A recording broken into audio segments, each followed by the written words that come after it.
I'll say that, man, for me, what Black streetwear looks like is just, it's us flowing in our essence confidently and knowing that we can reference our own cultural, like, moments, like the same way a Supreme or a Noah or any of these other brands will take anything from our backyard and like pay homage to it. We have the ability to do that same thing. You know what I'm saying? Like, if I wanted to collaborate with a FUBU, I need us to champion that. That's important. We need to see that as important. You know what I'm saying?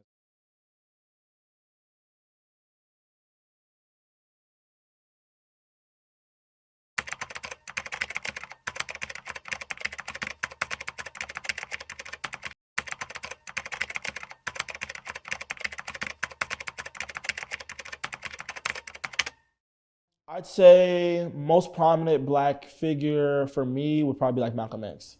I like there are a lot of people who don't really like, I don't say understand, but don't really agree with his message. But I feel like, being educated, I understand his standpoint of the concept of keeping things separate, because I feel like it makes us kind of reliant on one another rather than kind of like having to integrate. I feel like, I'm not saying like separate is better, but I really resonate with his kind of like message and standpoint as it relates to just like cultural issues at that time. I would say for sure Malcolm X, just because it was like, Malcolm X wasn't no bitch, bro. It's like, bro, you disrespect me, I'm disrespecting you. You know what I'm saying? And that's just how I was raised. Like, you meet somebody with respect, and anybody would tell you like, oh, Khalil is mad polite, he mad respectful.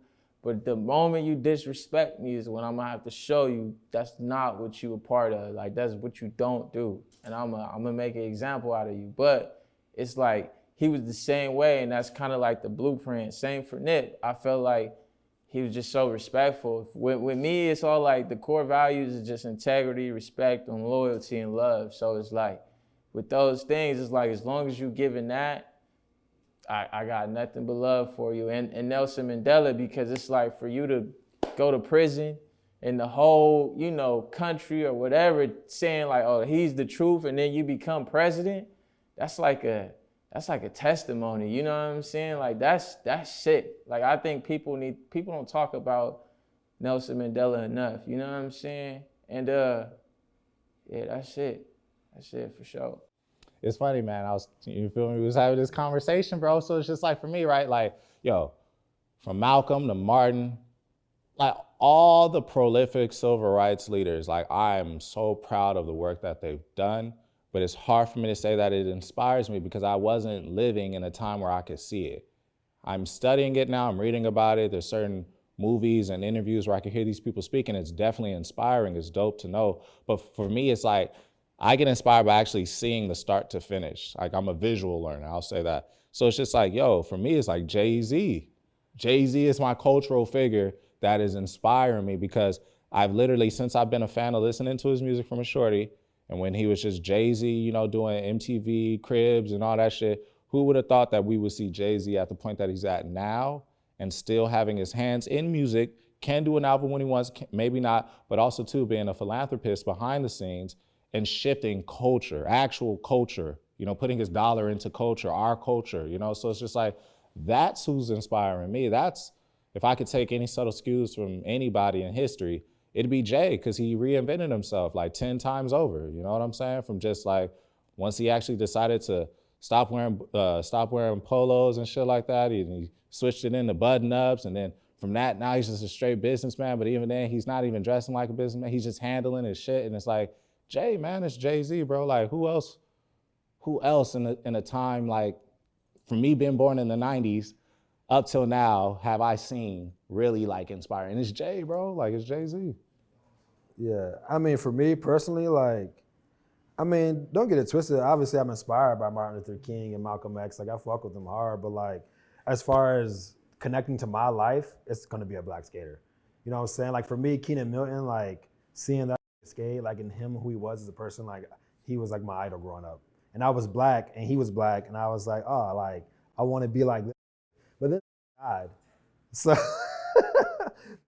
and I was like, damn, like, that shit crazy. But other than that, like, I looked up to like black influential figures, but like, I guess growing up when I grew up, like, it wasn't really pressed too much to be like, to like look at who they were? I'd probably say like Pharrell, man. Like Pharrell and Kid Cudi and Kanye, just because of the type of person I am, I've always been like the skateboarder and like the dude that's like, you know, on Lupe also like on some streetwear shit and like skateboarding shit before it was popular, you know what I mean? So like I went through like people calling me white boy and like this, that, and the third, but I feel like those dudes were like, you know, the dudes that kind of broke those barriers and like made it okay to like be black and look like that or wear that. Like, remember when skinny jeans came out, like everyone was clowning like, yo, what's up with your pants and stuff like that. But it's like, it's a standard now. Like everybody's pretty much rocking skinny jeans and stuff. But yeah, those dudes for sure, like, you know, kick down doors and stuff for kids like me to be accepted. Racism, I would say my biggest experience with it, like growing up in a town, a white town, and then moving to a black city, I actually got to see a little bit of racism on both sides. Going from being a token black kid to then going to getting completely obliterated with the roasts in school. I went to one school in Georgia for one day.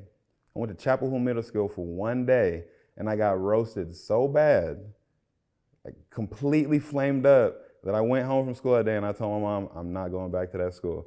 And they would roast me on like, you talk like a white kid. Oh, Webster. And I used to have twists at the time with your little twist on the top. Like I got completely obliterated. So that was one type of racism I didn't really expect, which is racism for young people. And then I would say in a more systemic type of racism, like the way I live my life, when I drive my car at night, I take my hat off. Like when I talk to the police, yes, officer, sir, just to try to go so far left that they don't want to have to power trip on you. Or just doing things or knowing that when you walk in the store, somebody's gonna definitely probably try to follow you around or look at you or assume because I'm a big black dude that they're gonna clutch their purse and cross the street. I feel like as a black man, you kind of deal with it so often that I don't really have any super standout moments. It's just the way that I live my life where I just know that somebody's in the back of their mind thinking, oh, look at like constantly.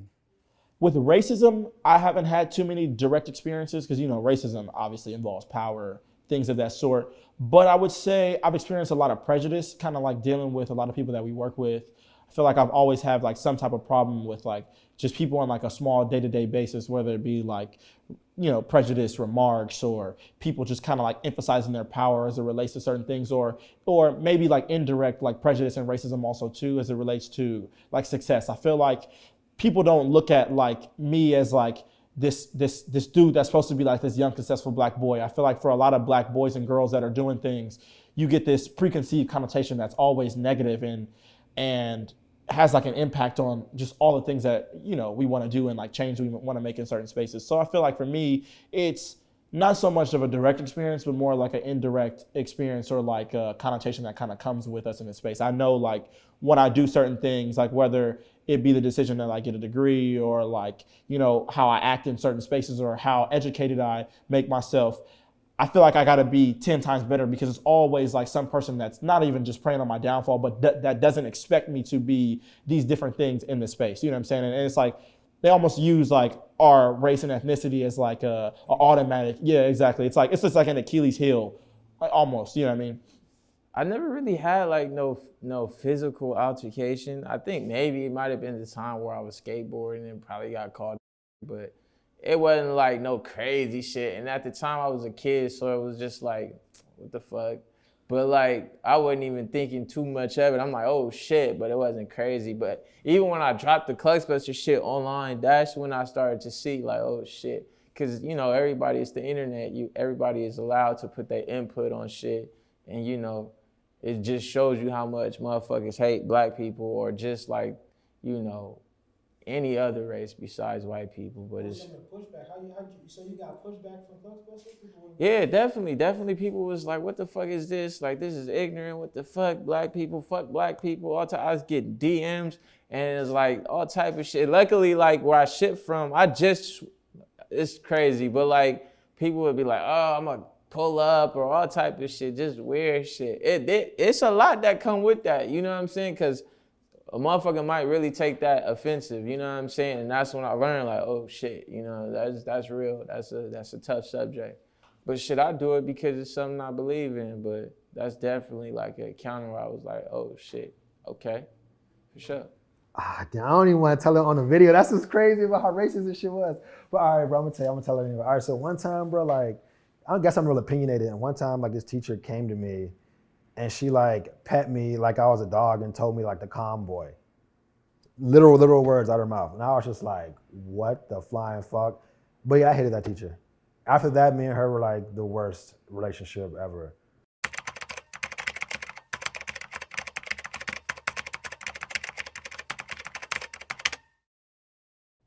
Well, FUBU for sure, man. Carl Kanai, you know, my mother was born and raised. She was born in 61, South Central born and raised, you know, so it's just like, you in South Central, bro, like my aunties, bro, like, you know, it was outside, you know what I'm saying? So it's like Carl Kanai, I was wearing Carl Kanai early, bro, like FUBU early, you know what I'm saying? Like, we was going to the Slauson Swap meet, copping Carl Kanai, like it was, you know what I'm saying? You know those vendors at the Slauson, they be holding on to shit for years, bro, so you can find you some good Carl Kanai, some FUBU shit, you know? I was wearing S-dots early, bro. Like, shit. I got photos of me in G-Units, man. Like, you know, so, like, yeah, bro, I've been, like, you know what I'm saying? Yeah, I can't think of none. Really, let me see. Let me really make sure. Maybe fucking, what, Rockefeller? Shit. Or Sean John, that's it. Yeah, Fat Foreign. But other than that, I was rocking, like, Nike and Polo, bro. I've always rocked those two brands since I was a kid. I'm gonna have to go back to saying I don't really think I was rocking any black-owned brands. I used to rock Echo Unlimited. That was like my shit in high school, and I always just liked how that fool, like their printing would be crazy. Say if there's a bucket with an oil spill on the shirt, it would really have like a little oil rubber texture on the print, and like they was doing shit that even to this day I really still don't know some of those techniques they were utilizing. Black brands I wasn't wearing so much. I wasn't really rocking the FUBU. I liked it and I would see it, but I wasn't about to. I didn't have the financials for fashion at that point. So I would stack. I would go get my Echo shirt and I would rock my Jabos, and that was just kind of my uniform to assimilate into the Georgia culture. Cut the twists off, have the fade, just leave me alone, say shouty, like, you know, just that was more my thing. But I mean, I definitely appreciate some of the brands, the black brands at the time. But some of that shit's kind of weak too. Like, let's be real, Rockaware really ain't it. Definitely 10 deep. I come from like a skateboarding background, so like when I was younger, I was into like a bunch of skate stuff. So I used to skate like City Stars deck. I don't know if you're familiar with like Cream Campbell. Yeah, cause like back in the day with skateboarding, like I grew up in Leimert Park, and like we used to skate all around Leimert, and like everyone would be like, oh, white boy, like da da da da da. So when you see someone like Cream Campbell that's like super successful in the space and like starting his own brand, and you know, they got chains and all that. Like, I was like, damn, that's dope, you know what I mean? And that was like something that inspired me. A black brand that I wore when I was younger was Marbury, the like $10. Yeah, Stephon Marbury. Yeah, I had the Marburys on. What are they called? Starberries? Yeah, I had the Starberries on. You know, my mom took me to the big ass outlet. All the shoes were like $10. You know, grabbed like 5 pair of them hoes. Still only $50 for them bitches on. At the rec center, where all the bitches looking fly. Them hoes were hard, and they was for the 10 or like the 12 or some cheap shit, bro. Shout out, bro. He a GOAT and a legend.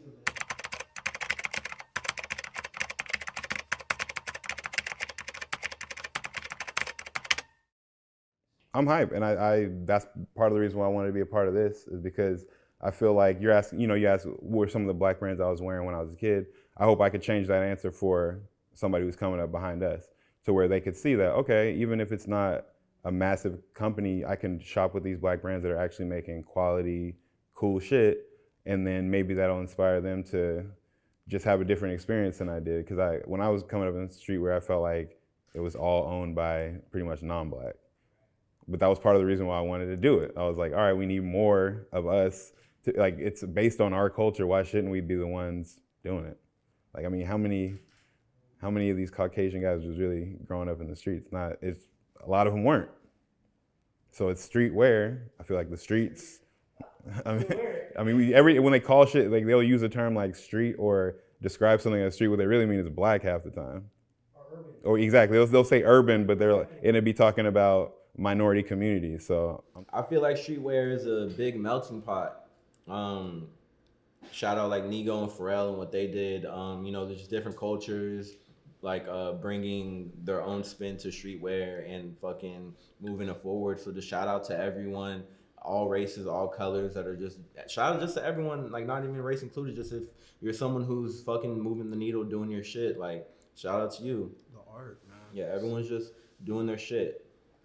Shit's getting crazy. You're seeing a lot of streetwear looking like some runway pieces. Like people are changing up the game nowadays. Shout out Hood by Air, because that shit was revolutionary whenever that first happened. Yeah, so shout out Hood by Air for sure. Breaking barriers.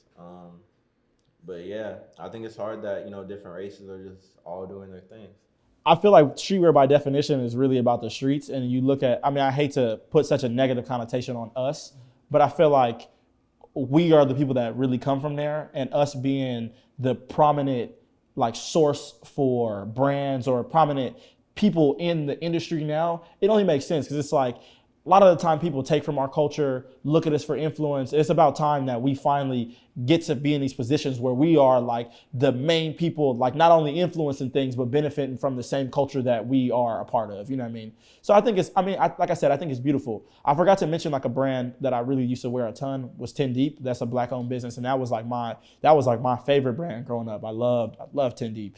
And it's like, but even going back to now, it's like you got top brands. Like you look at FTP, it's ran by Zach, who I went to high school with, you know what I mean? And they're like the coolest shit right now. And it's like, that's a black man. You look at Khalil, another cool ass brand. Wicked Thoughts, it's like another brand representing the streets of where streetwear actually comes from. You know what I mean? Notice like even like me being able to like do stuff, it's like fulfilling to be able to have some kind of impact on the culture from a different angle. It's like you look at, it's like I feel like everybody likes to look at streetwear from like only like one perspective, but it's like now it's like you got one, it's like Khalil working one angle, I'm working one angle, Zach working one angle, and we can all coexist and really take over this industry from different angles and perspectives while being black and having like different influences, even though we all from Los Angeles and have the same but different experiences and upbringings. You know what I'm saying? So it's beautiful, man. I mean, I'm happy to see it. That's a beautiful thing. You know, we got that. That's a dub right there. We won on that one because it's like we got some. I was just actually talking about this with the homie. I'm like, we really got some that's ours. You know what I'm saying? Like, if you really look at it, all the minorities and the black brands is the ones that's throwing out the most sauce. And that's no disrespect. It's still other people throwing out sauce too. Like, you got crazy hard brands, but I feel like we definitely the tastemakers. We the ones that's being relentless. We the ones that's being resilient. And we definitely like, it's like I said, it's the storytelling behind it too, because we ain't come from, you know, a great home, or even if we say we did, we didn't come from all the resources, let alone like the knowledge. So it's like to see like, you know, all these different, you know, people and all my peers like become like, you know, the top 10 of this shit is just, it's a beautiful thing, man. And I think if I could tell any of them, you know, any advice just for the peers is just like, to keep your foot on their necks, you know what I'm saying? Because that's what it's about. It's beautiful.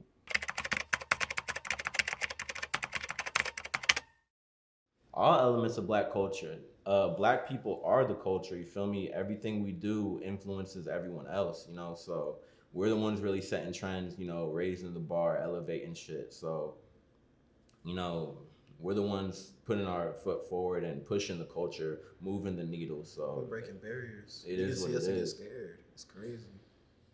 For me, bro, it's just us. Ultimately, us. The encompassing of black folks and all. And the things that I've seen firsthand, music references, movies, you know, that's what inspires me, bro. But ultimately, too, man, my family, my childhood, what I've seen growing up, bro. My mom's essence, my father's essence, my auntie's essence, bro, just, you know, how we said things, how my mother would style me up, old family photos, you know, just, bro, I'm just drawing from, like, me, my memory, you know what I'm saying? Like, and just 70s blaxploitation era, bro, like, you know, 80s pop, you know, just 90s gangster rap, bro, just all that shit, bro, like, pimp culture, I'm early 2000 pimp culture, bro. All of that shit, dude. I'm drawing from all that shit, bro. I love it. Everything. I try my best to always just pull from my influences in life, and I am black. I'm always gonna draw black characters. I'm always gonna have black people on the page. Not saying that anyone else won't be there, but I'm always gonna continue to try to to put a bit of myself into the brand. So it's black owned, it's black operated. I got black models. Like it's the brand is black. It's for everybody, but if you don't like it, you probably don't like him. Damn, for real, like all elements. I try to encompass like a lot of black imagery within the brand. That's kind of what I was saying, like going back to our original feel, like, cause I used to do that a lot back in the day, but I kind of like stepped away from it. So I kind of want to go back a little more to black imagery and like that kind of stuff being in the brand.